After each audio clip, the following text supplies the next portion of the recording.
Sideloading apps on your iPhone. Why you really don't want that. I'm iCave Dave and I simplify Apple so that everything just works for you, and if you want the latest Apple news, leaks and rumours every weekday at 12 UTC, like the video, subscribe to the channel and ring that bell. So let's get straight into it. Apple's head of privacy, Erik Neuenschwander, speaking to Fast Company, has said, "Sideloading in this case is actually eliminating choice," he said. "Users who want that direct access to applications without any kind of review have sideloading today on other platforms. The iOS platform is the one where users understand that they can't be tricked or duped into some dark alley or side road when they're going to end up with a sideloaded app, even if they didn't intend to."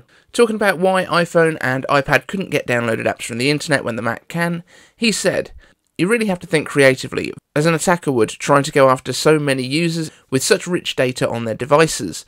And so users will be attacked regardless of whether or not they intend to navigate the app stores other than Apple's. It's the device that you carry with you," he notes, "so it knows your location, and therefore somebody who could attack that would get a pattern of life detail about you. It has a microphone, and therefore it's a microphone that could be around you much more than your Mac's microphone is likely to be.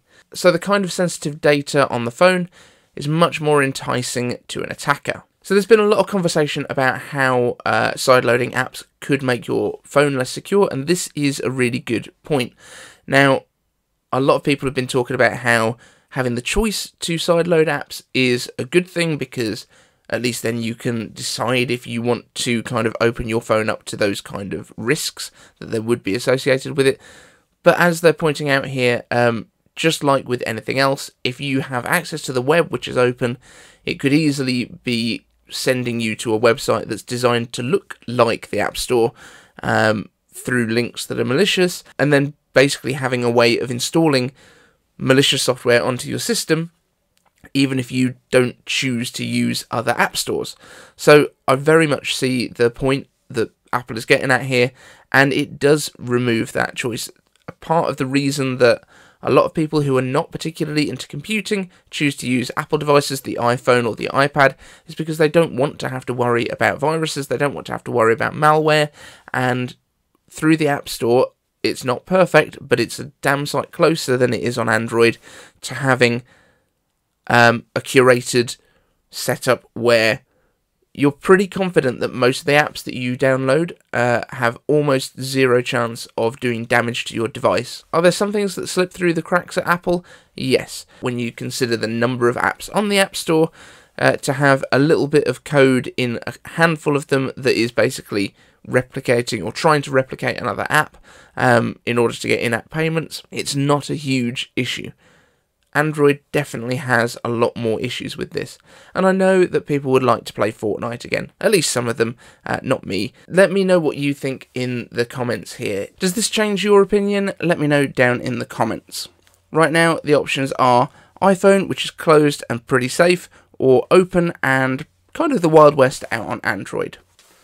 Next up, the 2022 iPhone line will swap the Mini for a non-Pro Max. This is according to Guoming Chi. And not only that, the under-display Touch ID that we were talking about just a couple of days ago will not be arriving until then. It's going to be the 2022 model, and unfortunately not this year's model from the looks of things. So we're all aware that the iPhone 12 mini has not been a huge seller. I mean, it's done pretty well compared to most phones, but not within Apple's own ecosystem. So it looks like we will get a 13 or a 12S mini this year coming. However, next year we are going to be seeing, instead of that, another Max model. So we're going to get an iPhone Max, and an iPhone Pro, and an iPhone Pro Max. That's going to be the lineup for the iPhone 14 generation, whatever they decide to call that one in the end. And this iPhone Max will start at $899 by all accounts. So that is a nice price point there. So I think we'll be going $799, $899, $999, $1,099. So that's a pretty cool change to the way that Apple's doing things, and the reason for our next story is partly to do with this. So we also have the iPhone SE3 due early in 2022, but apparently it's going to keep pretty much a similar design to what we have right now, which is basically still derived from the iPhone 6. So it is the rounded edges, it is the Touch ID button in the home button, but it's going to gain 5G and most likely an A15 chip, because that's what Apple tends to do. They will launch their flagship phones in September, and then every other year in April time, or March or April time, they will release the iPhone SE. That seems to be the new pattern, so we will get the A15 inside, so it's going to be pretty capable. My concern here is the battery size with A15. 5G is going to be quite power hungry still, I would assume, and the iPhone SE battery, as it is right now, is not particularly strong. So this might upset a few people that were expecting to get more of an all-screen design with the Touch ID in the side button, and I suppose there's still possibilities for that. So let me know your thoughts on today's main stories down in the comments section, and let's get into your questions with iCave Answers. If you've got a question for me, hashtag iCave Answers down in the comments. Starting off with Marcin Kowalczyk. When do you think that Apple will drop support for the iPhone 6s Plus variants, I think?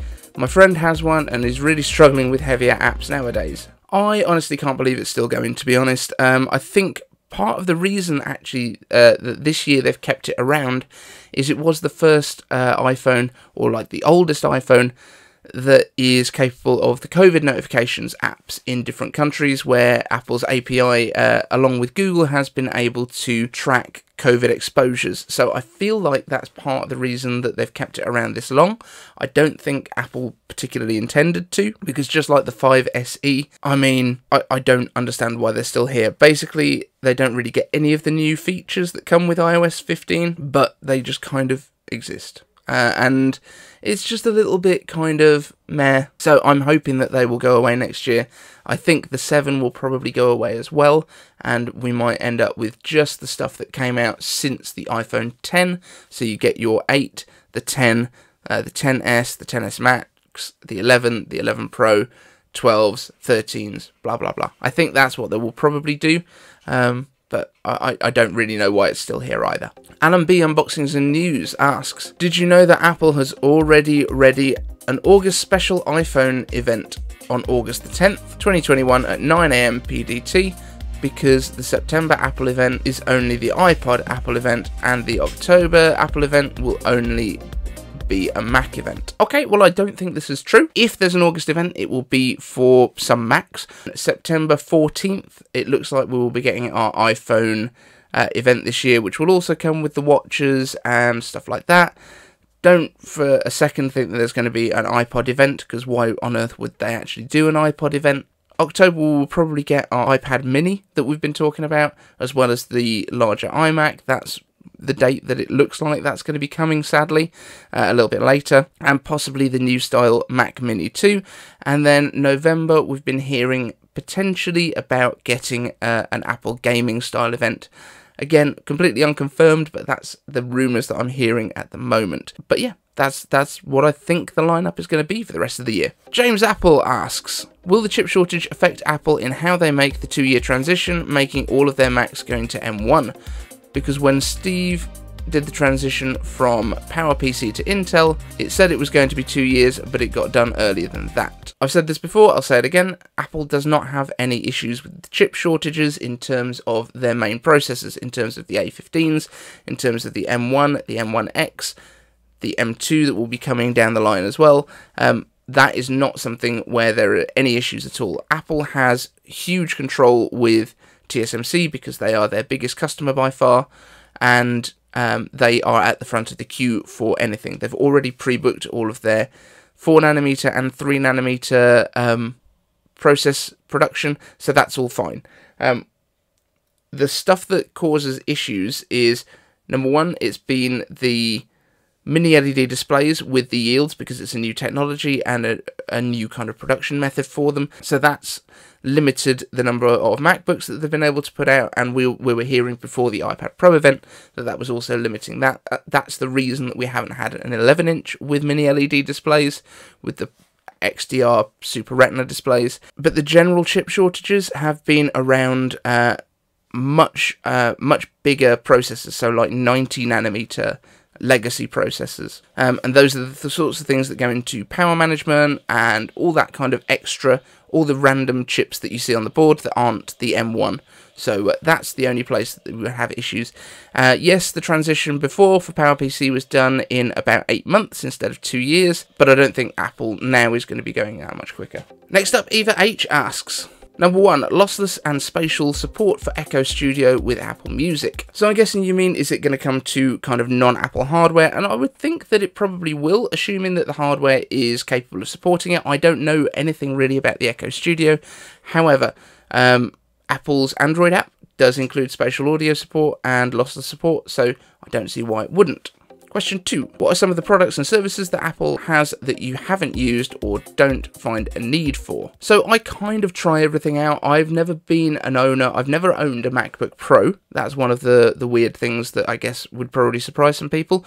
My first MacBook was a MacBook Air 11-inch, the kind of really tiny little 16:9 one. Other than that, services-wise, I kind of use a bit of everything. I've had an iMac, I've got a Mac Mini, I've had another older Mac Mini before. MacBook Air, my wife's got a MacBook Air, but one of the current M1 ones. I use AirPods. I've never had AirPods Pro, I've never had AirPods Max. In terms of the stuff that I don't tend to find a use for, I definitely used Apple Fitness a lot when it first came out. Not used it very much since then, but because I've been hitting my rings without it, because we're kind of back out and about doing stuff again now. So that one's not as useful for me as it could have been, but I don't think that's Apple's fault. I think that's just the way that things have changed, and I would like to get back to doing it, but time is a big constraint at the minute. Don't use Apple TV that much, like Apple TV Plus, but we use Apple TV, the box, like all day, every day. And number 3, what changes would you like to see Apple make to get some sort of foothold in the smart home devices / technologies? I say this as someone who would openly admit that this is currently an area dominated by Amazon and Google. So I think at the minute it's just a case that HomePods are more expensive than an Echo Dot or a Google Small, whatever they call it, the little one. But in terms of the smart devices, the 3 companies have all created, I think it's called Matter, which is their kind of cross-platform system where you can use it with everything. I think Apple has done everything they need to. I think they just need to explain it more, because even as someone that's quite into Apple, I am really confused by where I would need to start with getting HomeKit stuff and setting it up. I feel like Apple should do a video series maybe on how to get started with it. You know, whether it's like start with one room and then move it out. Now, I've got plans for hopefully in a few years when I move out of this little iCave here and into a bigger cave, that I would try and automate pretty much everything in that room. But right now, I don't even know where to start. Brandon L asks, do you think that the iPod Classic will come back? It would be cool to have the old design with hardware designed for lossless audio playback. It would also be if Apple made a click wheel interface for the music app. Now, I love the idea of having like a click wheel kind of option for the music app. I think that would be really cool. I could see Apple doing something with iPod that looks kind of retro, which is why we said if they brought out a new iPod Touch, then it might well have those white bezels that kind of fits in with the new design language that they're doing, which also then throws back to the white bezels and the white plastic that we used to have in a lot of Apple stuff. I'm not sure if they're going to do a version of the iPod Classic, because everything now is about streaming and like, what's your interface? How do you find music? Remember that the original iPods were designed for playing back music and not for discovery and not for choosing stuff and not for playing any videos or anything like that. So with the advent of streaming and Apple Music and everything like that, I think, to be honest, if you wanted to have something that is practical for listening to lossless audio, you need to have a cellular connection in it, and good Wi-Fi connections, and a way to discover the music that you want. So I don't think that there's a place for the iPod Classic, but I would kind of love it if Apple did like a commemorative edition of the iPod Touch that included a touch wheel interface for the music app on it. Okay guys, thank you so much for watching today's show. Don't forget, hit like before you leave, subscribe to the channel if you haven't yet, and ask me a question down in the comments with #iCaveAnswers. I love answering your questions. Thanks so much for watching. I'll see you in the next one.